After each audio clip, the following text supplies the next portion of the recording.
थानेश्वर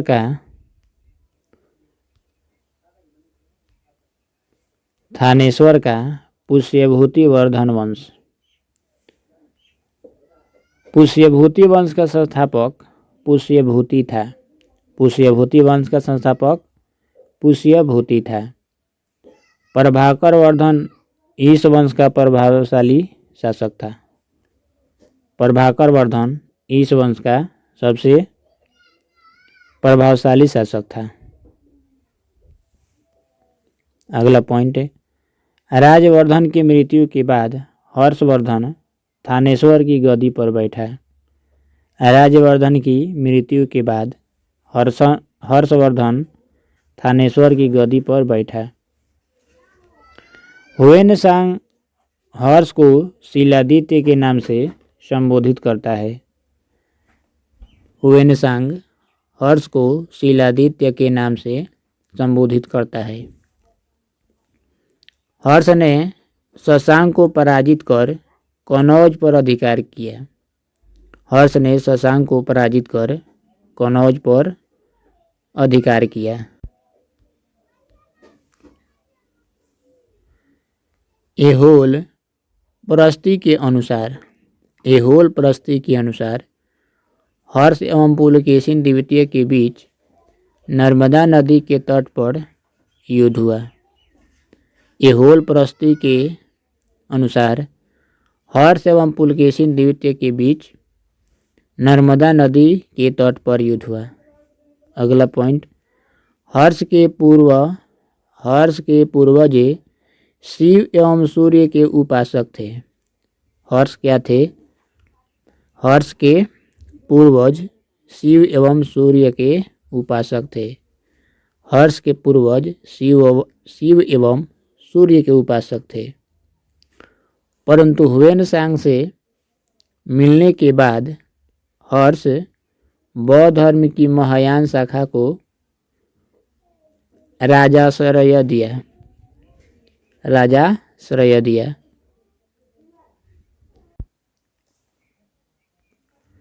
हर्ष ने कनौज एवं प्रयाग में विशाल धार्मिक सभाओं का आयोजन किया था।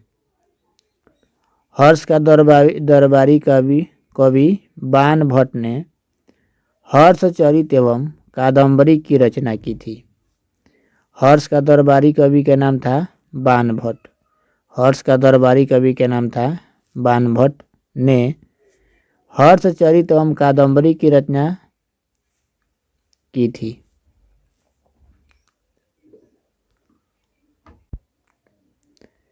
प्रियदर्शिता रत्नावली एवं नागानंद ग्रंथों की रचना हर्ष ने स्वयं किया था। प्रियदर्शिता रत्नावली एवं नागानंद ग्रंथों की रचना हर्ष ने स्वयं किया था।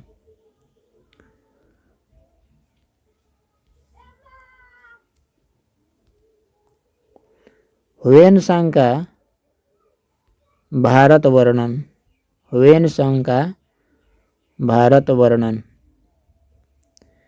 चीन यात्री हुएनसांग स्थल मार्ग से हर्षवर्धन के शासनकाल में भारत आया था।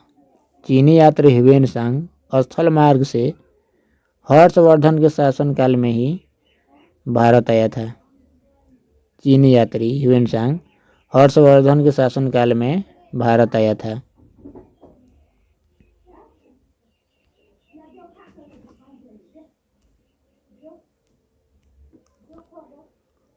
वह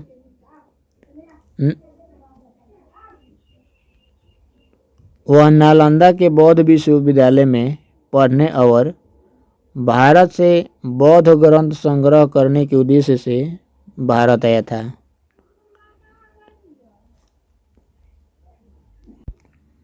हुएनसांग वह नालंदा के बौद्ध विश्वविद्यालय में पढ़ने और भारत से बौद्ध ग्रंथ संग्रह करने के उद्देश्य से भारत आया था। हुएनसांग ने अपना ग्रंथ सीयूकी के नाम से लिखा। हुएनसांग ने अपना ग्रंथ सीयूकी के नाम से लिखा। हुएनसांग ने अपना ग्रंथ सीयूकी के नाम से लिखा। ह्वेनसांग को यात्रियों का राजकुमार कहा जाता है। ह्वेनसांग को यात्रियों का राजकुमार कहा जाता है। बंगाल का पाल वंश। बंगाल का पाल वंश। हर्षवर्धन के साम्राज्य के विघटन के पश्चात 8वीं शताब्दी के मध्य में पूर्वी भारत में पाल वंश का उदय हुआ, जिसका संस्थापक गोपाल था।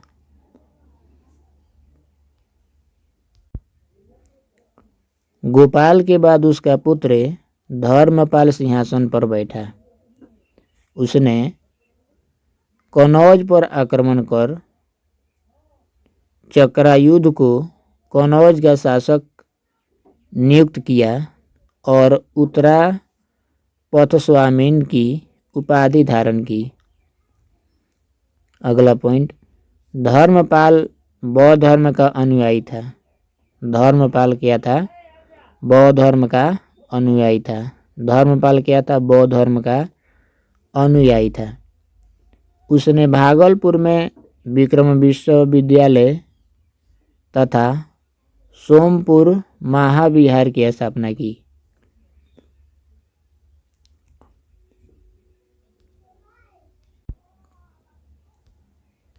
धर्मपाल बौद्ध धर्म का अनुयायी था। उसने भागलपुर में विक्रमशिला विश्वविद्यालय तथा सोमपुर महाविहार की स्थापना की। धर्मपाल के बाद देवपाल गद्दी पर बैठा। इसके शासनकाल में अरब यात्री सुलेमान भारत आया था। धर्मपाल के बाद देवपाल गद्दी पर बैठा। इसके शासनकाल में अरब यात्री सुलेमान भारत आया था।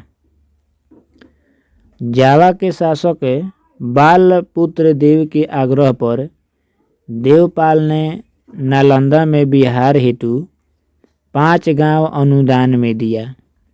जावा के शासक बालपुत्र देव के आग्रह पर देवपाल ने नालंदा में बिहार हेतु 5 गांव अनुदान में दिया।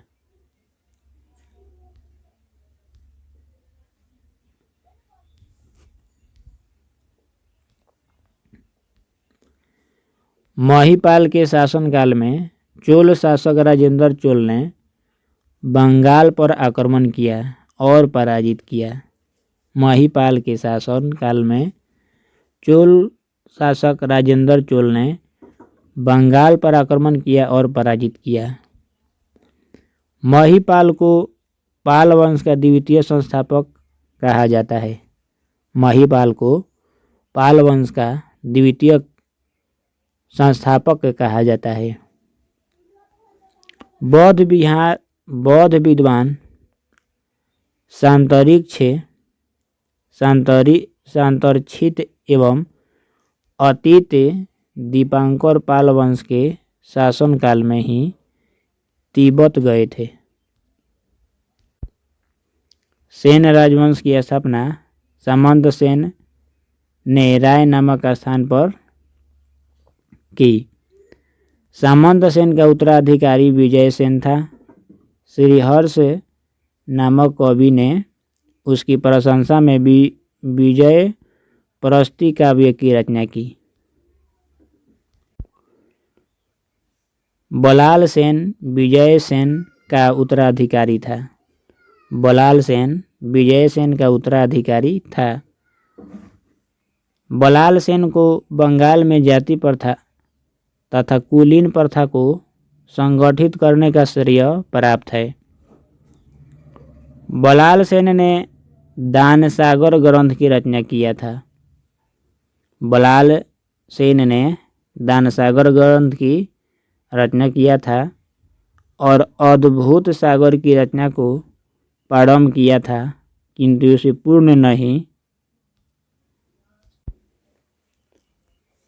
पूर्ण नहीं कर पाया। बलाल सेन ने गैंडेश्वर, निशंकर शंकर व परम माहेश्वर की उपाधियां धारण की थी। बलाल सेन ने गौंडेश्वर, निशंक शंकर व परम माहेश्वर की उपाधियां धारण की थी। बलाल सेन का उत्तराधिकारी लक्ष्मण सेन था। इसने एक अन्य राजधानी लक्ष्मणवती यानी लखनौती की स्थापना किया। लक्ष्मण सेन ने गौहरवाल शासक जयचंद्र को पराजित किया था। लक्ष्मण सेन ने गौहरवाल शासक जयचंद्र को पराजित किया था। सन 1202 में बख्तियार खिलजी ने लखनौती पर आक्रमण कर उसे नष्ट कर दिया। लक्ष्मण सेन ने बलाल सेन द्वारा प्रारंभ किए गए अद्भुत सागर को पूरा किया। श्रीधर उसका दरबारी कवि था। लक्ष्मण सेन के दरबार में गीत गोविंद के लेखक जयदेव। लक्ष्मण सेन के दरबार में गीत गोविंद के लेखक कौन है? जयदेव। गीत गोविंद के लेखक है जयदेव। गीत गोविंद के लेखक जयदेव। पवन दूत के लेखक है धोई। पवन दूत के लेखक धोई। पवन दूत के लेखक धोई। ब्राह्मण सर्वस्व के रचयिता ब्राह्मण सर्वस्व के रचयिता हलायुध निवास करते थे। ब्राह्मण सर्वस्व के रचयिता हलायुध निवास करते थे। लक्ष्मण सेन के दरबार में गीत गोविंद के लेखक जयदेव, पवन दूत के लेखक धोई, ब्राह्मण सर्वस्व के रचयिता हलायुध निवास करते थे। लक्ष्मण सेन ने परम भागवत की उपाधि धारण किया तथा लक्ष्मण संवत का प्रचलन किया।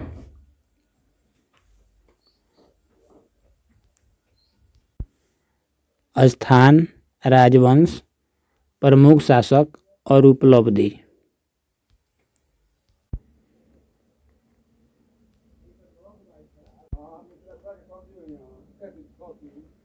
थानेश्वर।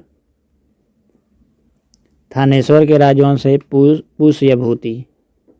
थानेश्वर के राजवंश पुष्यभूति और प्रमुख शासक है पुष्यभूति, प्रभाकर वर्धन, राज्यवर्धन और हर्षवर्धन।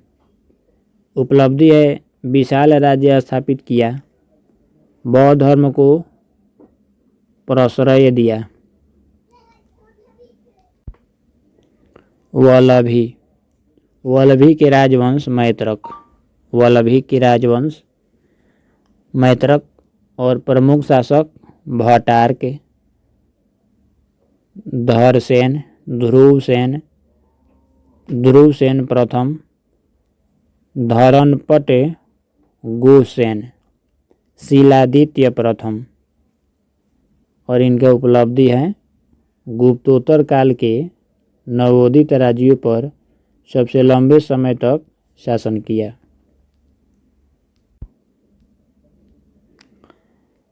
स्थान है बंगाल। बंगाल के राजवंश चंद्र यानी गौर। बंगाल के राजवंश चंद्र गौर। प्रमुख शासक है शशांक।